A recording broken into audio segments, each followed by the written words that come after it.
Hello, everybody. David here. Welcome. Here we share true stories from real people. Today, starting out with the first story. Husband forbids wife to date another man. She goes out anyway and thinks she'll be forgiven. Man, those early years with Helen were something else, let me tell you. We were just a couple of dumb kids, barely out of high school, when we said I do in that little church ceremony. Everyone thought we were nuts, getting hitched so young. But we were crazy in love, you know. Couldn't keep our hands off each other. It was tough at first, I'm not gonna lie. We were broke as a joke, living in that crummy one-bedroom apartment, working dead-end jobs to make ends meet. But we made it work, you know. We'd come home exhausted, but we'd still find time to joke around, order a cheap pizza, and just be together. Those nights cuddled up on that ratty couch, that's what made it all worth it. Then Helen got pregnant with our first, little Sarah. Freaked us out at first, having a baby on the way with basically nothing saved up. But the second I held that tiny bundle in my arms, saw Helen's tired but beaming face, everything else just melted away. Suddenly, none of the money worries mattered. We had each other and our beautiful daughter. That was true wealth right there. The next few years flew by in this crazy blur. More babies followed, Sam, and then little Jessie. Our apartment felt like a clown car, but Helen and I wouldn't have had it any other way. We managed, getting by on love and laughs when the bills piled up. Sleepless nights, diaper changes, spit-up stains, man, those were the days. Crazy, loud, messy, but filled with so much freaking joy, you wouldn't believe. Don't get me wrong, we had our fights back then too. Money was always tight, the stress of providing for our growing family, it could drive a guy up the wall some days. But we'd blow off steam, have a good yell, and then afterwards, look, I'm no poet, but holding Helen close, feeling her heartbeat against mine, that's what brought me back every time. She was my world, my everything. We built this life together, mess and all. Those were some of the best freaking years of my life.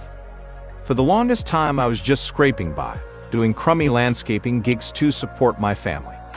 Hauling sod, mowing lawns, back-breaking work in the hot sun. But I loved being outdoors, getting my hands dirty in the soil. It was honest labor, you know. One day, I'm at this rich lady's mansion, just another routine yard job. But she takes one look at my careful pruning, my attention to detail with her flower beds, and she's blown away. Starts asking me all these questions about gardens and plants. Turns out, I knew a hell of a lot more than I thought. Long story short, she offers me a job as a garden designer and landscaper for her fancy country club friends. The pay? More than I'd ever dreamed. I jumped at that chance like it was a lifeline, man. Suddenly, we could finally purchase our own house instead of renting that cramped shoebox. A real home for my family to spread out, a backyard for the kids to play in. I went from planting a few flower boxes to designing and building these elaborate garden estates for Westchester's upper crust. The money just started pouring in. We went from living paycheck to being able to actually save, to spoil the kids a little. Family vacations, nights out, giving Helen a chance to take a break from the mom grind. She worked so hard raising our babies, keeping that household running smooth on a tight budget. It felt freaking amazing to finally provide her with some luxuries. Sure, the business became incredibly demanding, putting in crazy hours to meet deadlines. But I didn't mind the long days, getting dirt under my nails. I'd come home exhausted but proud, excited to show Helen the designs I'd cooked up, getting her approval. She'd kiss me with that big smile, whisper my hard-working man in my ear. That's all the thanks I needed. We were able to put the kids through good schools, pay for their sports and activities. They wanted for nothing. My business grew into a local empire. By the time they were teenagers, we were living this crazy life I never could have imagined growing up poor. Saturday morning cartoons became luxury cruises. But you know what? We never lost sight of our humble roots. Those kids stayed grounded, hardworking. Just like their old man. For years, I thought our family was perfect. The kids were growing up happy and healthy, John's business was booming, and we were living comfortably. But then the nest started to empty.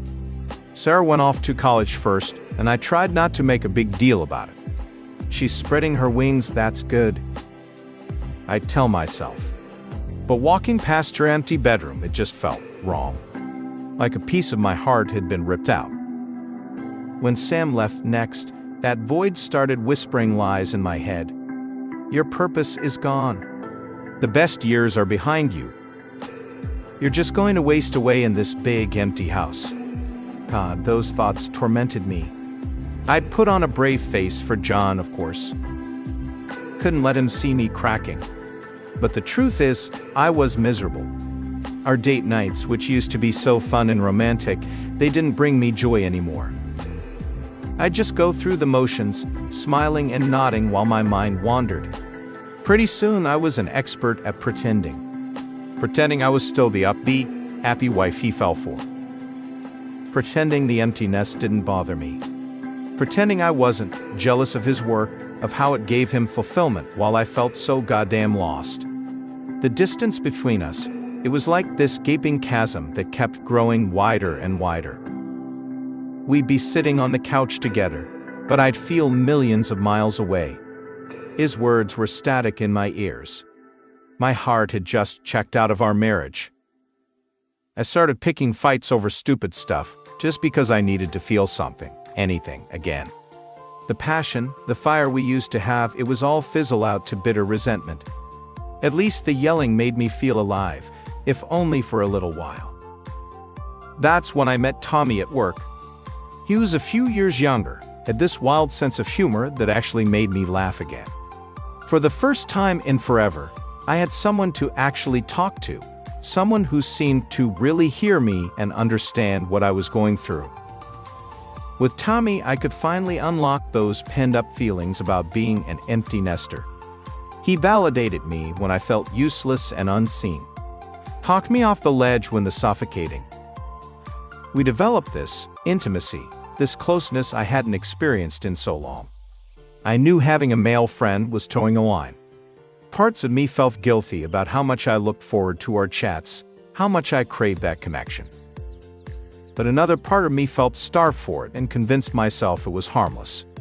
After all, John and I were still just roommates going through the motions at that point, right? For the longest time, things were good between me and Helen. We had our little hiccups here and there, but overall, it felt like smooth sailing. The kids were growing up, my business was doing well, and Helen seemed content with her job at the accounting firm. At least that's what I thought. Then this new guy started working there, Tommy, or whatever his name was. At first it was just casual mentions over dinner. Oh, the new guy in accounts is pretty funny, or Tommy really knows his stuff. No big deal, right? We all have work buddies we chat with from time to time. But then the mentions started getting more frequent. Suddenly, every other conversation was sprinkled with Tommy said this or Tommy did that. I tried not to read too much into it initially. Maybe I was just being paranoid or jealous for no reason. But little things started setting off alarm bells in my head. Like how Helen would be glued to her phone more often, constantly texting and smiling, and whatever was on that screen. Or how she'd come home later from work some nights, saying she was catching up on a project with Tommy. The worst part? Anytime I brought it up, she'd get defensive as heck. It's not like that, John. Tommy's just a friend from work, that's all. But the way she'd say it, all flustered and looking away, it made my gut twist into knots. Man, I knew something was off, even if I couldn't prove it yet. Then one night, it all came to a head. Helen was getting dolled up, putting on that red dress I used to love seeing her in. Said she was going out for drinks with some people from the office to celebrate a co-worker's birthday. Sounded innocent enough. But when I asked who all was going, she hesitated before mumbling, Oh, just some of us from accounting. Tommy will be there too. That's when I freaking lost it. Started ranting about how this Tommy guy was bad news. How I didn't feel comfortable with her going out alone with him. Big mistake, she just got more defensive, accusing me of not trusting her and overreacting like always. We ended up having this massive blowout, screaming at each other until the neighbors must have heard the whole thing. After she stormed out that night, I just sat there in shock, my head spinning. This supposed friend from work was clearly driving a wedge between me and my wife, and she was letting him. The worst thoughts started creeping in, picturing them together, getting cozy over drinks. I felt sick to my freaking stomach. That's when I knew I had to do something, get to the bottom of what was really going on with this Tommy guy, before he ruined everything. I'm just gonna rip the band-aid off. That night when Helen dropped the bombshell about going out with her co-worker Tommy, it freaking leveled me. We're sitting there having dinner like any normal night, and she just casually mentions she's gonna meet up with this guy from work later. My fork clatters onto the plate as I stare at her in disbelief. What did you just say? Helen shrugs, acting like it's no big deal. Tommy from accounting has been such a good friend lately, listening when I've been feeling down. We're just going to grab a drink, catch up. Those words hit me like a freight train. My chest tightens and I can barely breathe. You're going on a date? With another man? I can hear the hurt and anger rising in my voice. John, relax, it's not like that. She has the nerve to actually roll her eyes at me. Tommy's married too, he's just been a sympathetic ear when I've been struggling with, the empty nest and all. We're just friends. That revelation that he's married somehow makes it even worse in my mind. I slam my hand down on the table, plates rattling. So what? You're both just a couple of freaking cheaters now. This is how you want to trash our marriage. Her face flushes red and she jumps to her feet. Oh, don't be so dramatic. It's one stupid drink, not the end of the world. She throws her napkin down. Maybe if you paid more attention to me, instead of burying yourself in your stupid gardening business. From there, it just descended into a fully blown screaming match, years of pent-up resentment from both sides finally erupting. I'm shaking with rage, struggling not to just freaking lose it. She's crying, yelling how I'll never understand what she's going through. In that moment, it hit me and my wife, my freaking soulmate of over 20 years, was willing to throw it all away over. Over what? A midlife crisis? Some sleazeball co-worker feeding her bullcrap lies. I didn't even recognize the woman standing across from me anymore.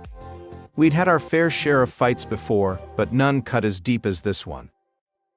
This wasn't about laundry, or forgetting an anniversary. This was a mortal threat to everything we built our lives around. And she didn't seem to care or get it. I'm not proud of how I acted, getting in her face, cursing up a storm. She gave as good as she got too. In that moment, all the love was drowned out by the screaming and the hurt.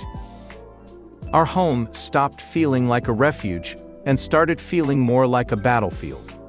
When she finally grabbed her purse and stormed out, slamming the door in my face as I begged her not to go, that's when it really hit me how freaking broken we'd become.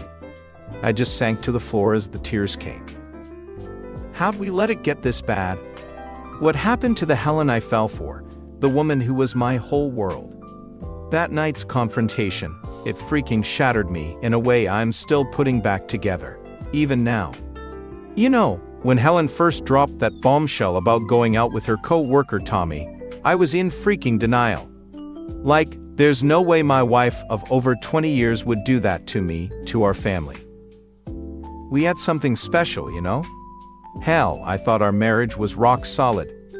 But the more she insisted on still going, the more my gut twisted into knots. This nagging voice in my head kept whispering, she's lying, she's hiding something. And the more I tried to shut it out, the louder it got. Damn it, I didn't want to believe it, but I had to know for sure.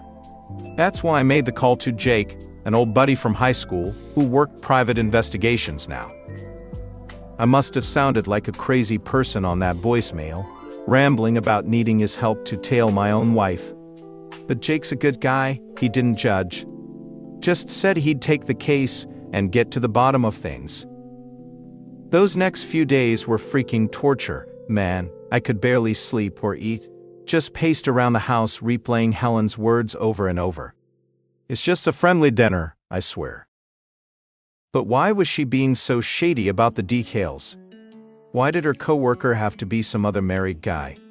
Too many damn questions with no answers. Jake would check in periodically with updates, where Helen went, what she did. Boring stuff at first, work, the grocery store, same old routine. But then she started going to this nail place more, getting dressed up nice. Red flag, am I right? My wife never fussed that much over her appearance unless it was a special occasion. And sure enough, the big night finally rolled around. Jake tailed Helen to this fancy restaurant downtown, where she met up with Tommy from accounting, or wherever the hell he worked. I could feel the bile rising in my throat watching the video footage of them hugging, acting all friendly. That snake had his hands all over my wife.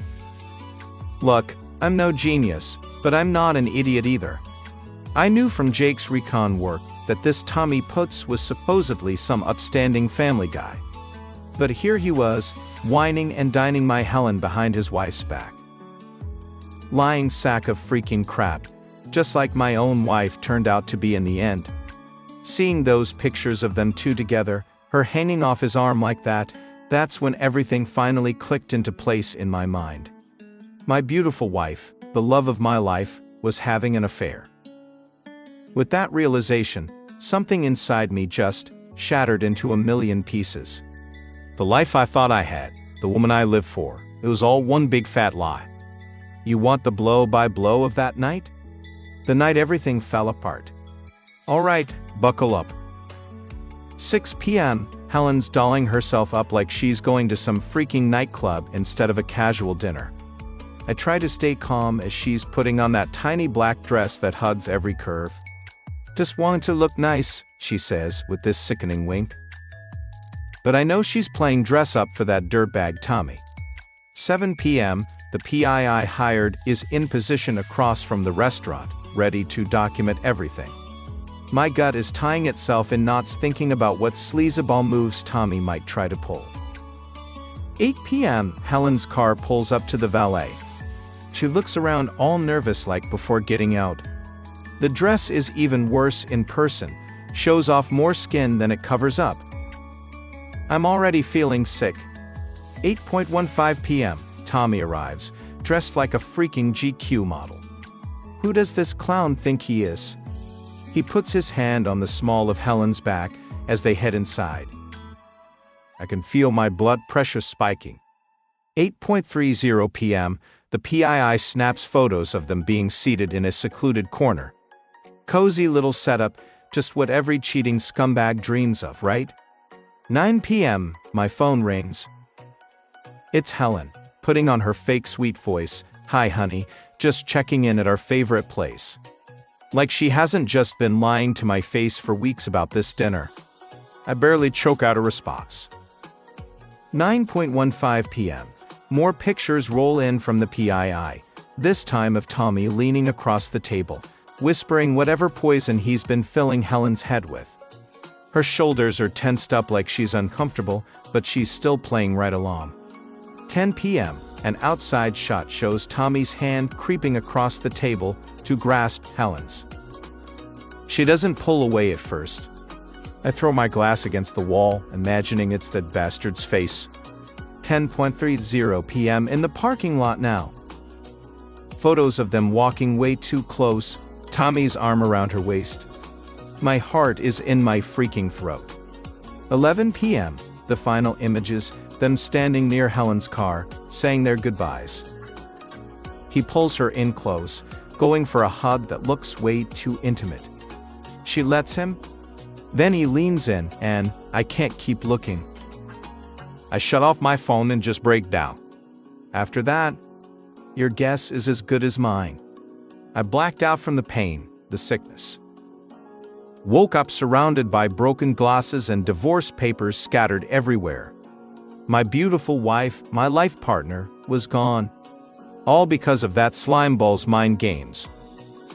I felt like the world was crashing down around me. All those years, that lifetime we built together, it was all a lie. At least, that's how it seemed in those first few days after Helen's night out with that dirtbag Tommy. I couldn't even look at her without feeling sick to my stomach. Every time I saw her face, I'd picture her dolled up for him, laughing over drinks, maybe even hell, I don't want to think about what else might have happened. My mind would just spin out into these twisted scenarios, despite how much she swore it was innocent. I was a freaking mess, let me tell you. Couldn't sleep, could barely eat. Just paced around the house in a fog, wrestling with all this anger, sadness, questioning everything about my life. How could the woman I love more than anything do this to me, to our family? After decades of being ride or die, thinking we were in game, I felt so unbelievably betrayed. Work was out of the question. I called in for weeks saying I was sick, but really, I was just stuck in this pit of misery. The guys at the shop must have thought I was dying or something. I just couldn't focus on anything except the mental images torturing me, and this gnawing sense that my life was crumbling. Eventually, Helen moved in with her sister for a while to give me space. At first, I was relieved to have her gone so I could process, But after a couple weeks, the silence and emptiness started eating away at me. I'd wake up looking for her beside me, catch myself setting out her coffee mug out of habit. Stupid little things, but they all reminded me of how she used to be my home. I trashed the house pretty good in those dark days, I'll admit it. Broke everything that reminded me of her. Wedding photos smashed, her lotions and perfumes went down the drain. Yeah, immature as hell, but it was this primal scream of hurt and rage coming out. Like if I destroyed every last trace of her, maybe this pain would go away. Of course, deep down, I knew I was lying to myself. Helen wasn't some object I could just erase from existence. She was my whole dang world, the love of my life, and now, the source of my greatest anguish. I felt like I was trapped in some sort of emotional hellscape, and I had no idea how to claw my way back to solid ground. You know what really got me riled up through all this crap? Finding out Tommy, that sleazeball from Helen's office, was a married man himself. Can you freaking believe the nerve of that guy? I was so angry, so hurt by what was happening with my own wife, I decided I wasn't going to let his family stay in the dark. His poor wife deserved to know the kind of lying, cheating scumbag she was married to. I tracked down their address and showed up unannounced one night. Stupid move, I know, but I was seeing red at that point. This woman, Linda I think her name was, opened the door looking all confused. I could tell she wasn't expecting a visit from a raging stranger. Without even giving her a chance to ask questions, I started unloading everything. Told her all about how her husband was messing around with my wife behind both our backs. Laid it all out, the secret dinners, the emails, the whole sordid thing. Poor Linda, she just stood there in shock, hands over her mouth, while I went on my unhinged rant. The kids, they had 2 young boys, they came out wondering what the commotion was. I'll never forget the looks on their little faces seeing this crazy man screaming at their mom. By the time I was done, Linda was in tears. She kept shaking her head in disbelief, denying what I was saying at first. But then it hit her, the missed calls, the late nights at the office, the truth of her husband's betrayal. I felt awful, like a total piece of garbage for devastating their family like that out of the blue. But that slimeball had it coming for what he was doing to my marriage. If I was gonna burn, he could go down in flames with me. Things only got uglier from there. Shouting, crying, Linda throwing me out, it was an insane scene. As I walked back to my car, I could hear her screaming obscenities through the walls, that cheating bastard's name. Pretty soon, the whole neighborhood would know what her wonderful husband had been up to. Was it the right way to handle it? Probably freaking not. But in that moment, with my life crashing down around me, I didn't care about taking the high road. If I had to suffer, that lying prick was going to suffer too, marriage and family be damned. I wanted to hurt him like he'd hurt me. Guess that makes me a bastard too, huh? Where do I even start? That night out with Tommy was supposed to be no big deal, just a friendly dinner to get my mind off things. But the second I stepped out that door, I knew deep down I was crossing a line I shouldn't have crossed. The guilt was there from the beginning, like this heavy pit in my stomach that just kept growing and growing as the hours ticked by. I tried to brush it off at first, kept telling myself I hadn't actually done anything wrong yet. But with every glance at my phone, seeing John's frantic messages, the knot inside me twisted tighter. I remember sitting across from Tommy at that fancy restaurant, trying to focus on what he was saying. But my mind couldn't stop replaying John's words from earlier, the raw pain in his voice when he pleaded with me to come home. I could practically see the tears in his eyes.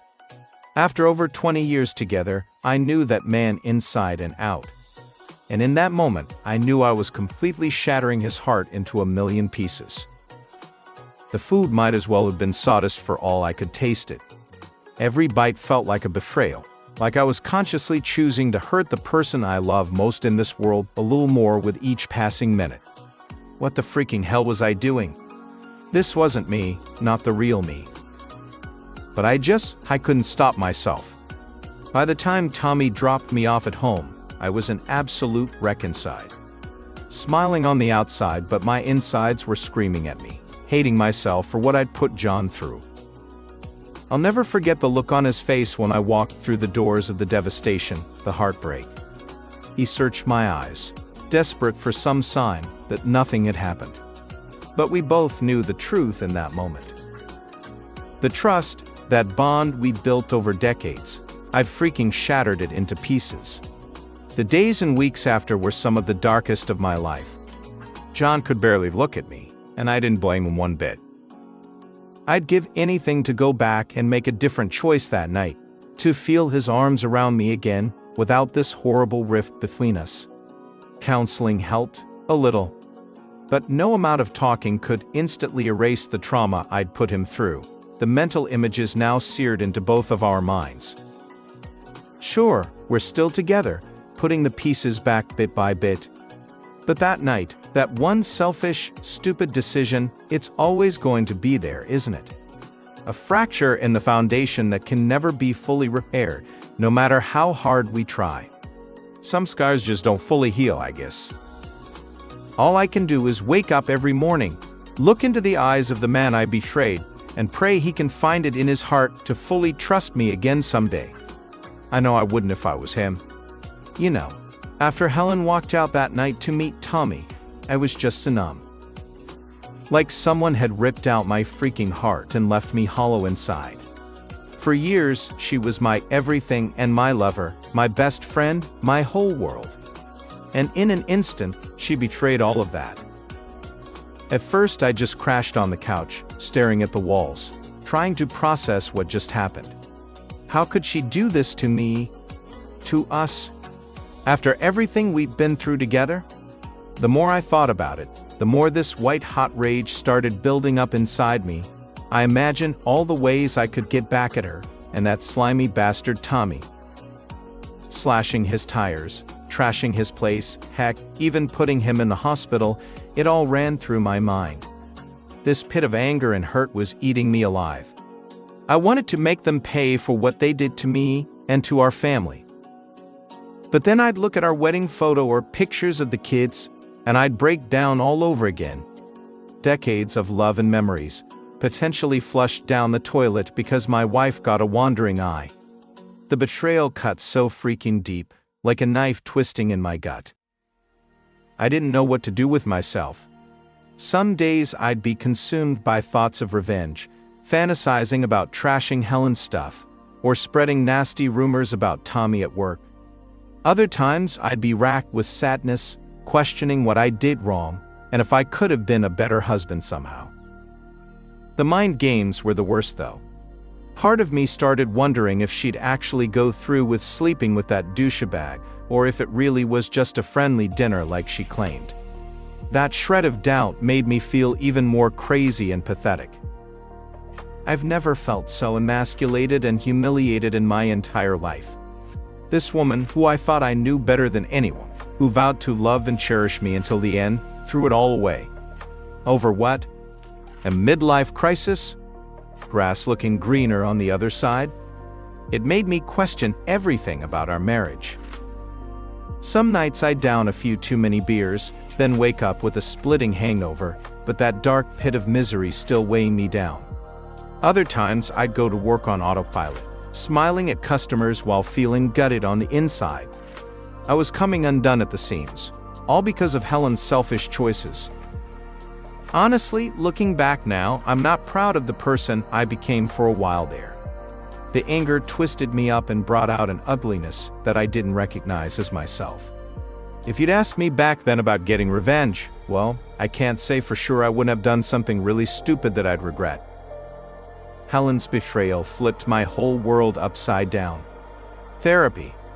That was supposed to be our last resort, our final hope at saving what was left of our marriage after that whole nightmare with Helen and her co-worker Tommy. I'll be honest, I wasn't too keen on the idea at first.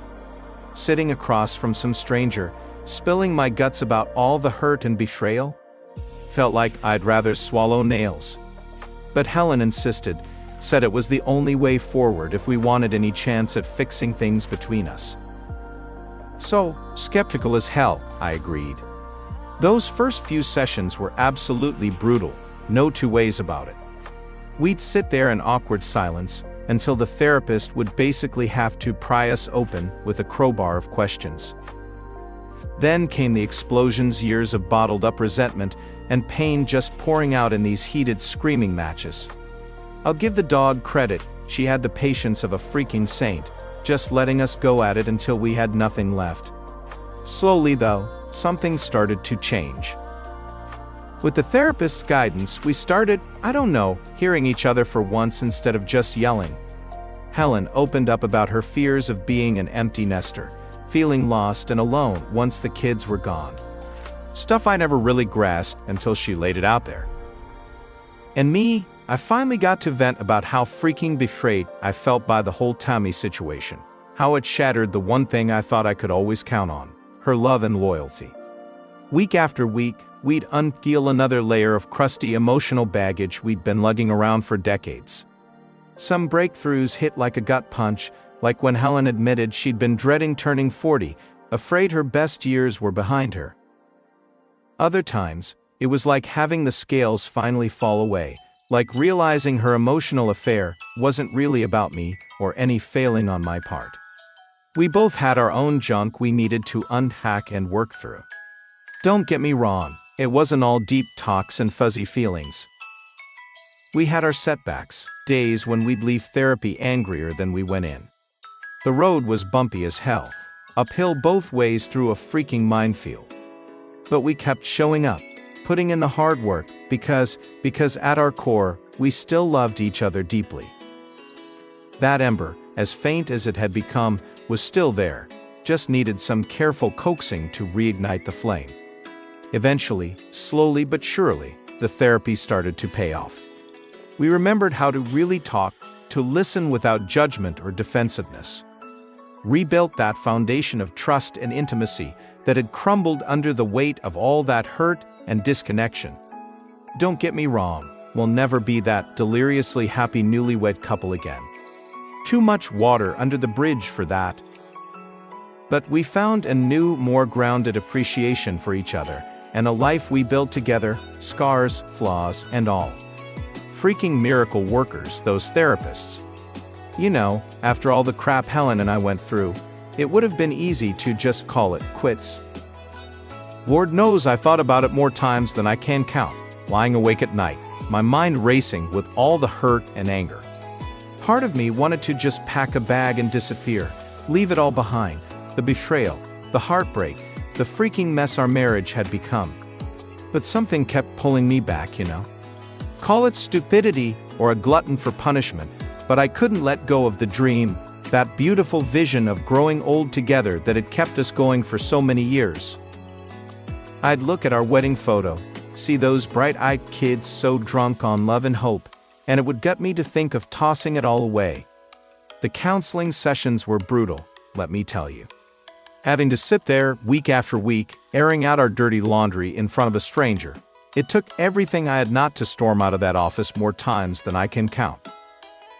But I'm glad we stuck it out, because it forced us to really listen to each other, to understand where the other person was coming from. For me, it was a wake-up call to how disconnected Helen and I had grown over the years, how I'd let my work consume me to the point of neglecting her needs. I'm not excusing what she did, that crap with Tommy will never be okay in my book. But I realized that my emotional absence had left this gaping hole in our relationship that allowed someone like that freaking scumbag to slither his way in.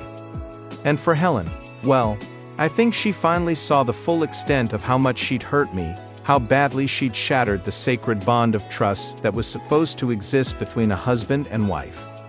The tears, the shame, the regret, it was all laid bare in those sessions. And as painful as it was, I think we both needed that reckoning to happen.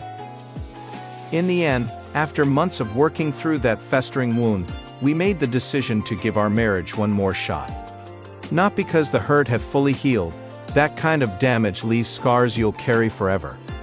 But because underneath all the anger and pain, there was still a flicker of the love that had brought us together in the first place. A love worth fighting for, worth rebuilding from the ashes. Were things instantly perfect after that? How now? We still had our bad days, our setbacks, our moments where the past would rear its ugly head and we'd be right back in the thick of it again. But slowly, brick by brick, we started putting ourselves back together. Setting new boundaries, making time for each other again, rediscovering the simple joys that had been there all along if we'd only taken a moment to appreciate them.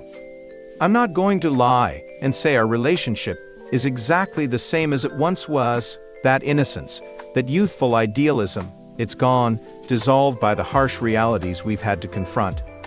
But in a weird way, what we have now is stronger, more grounded. We've felt the sting of nearly losing it all, and having survived that, we cling to each other that much tighter.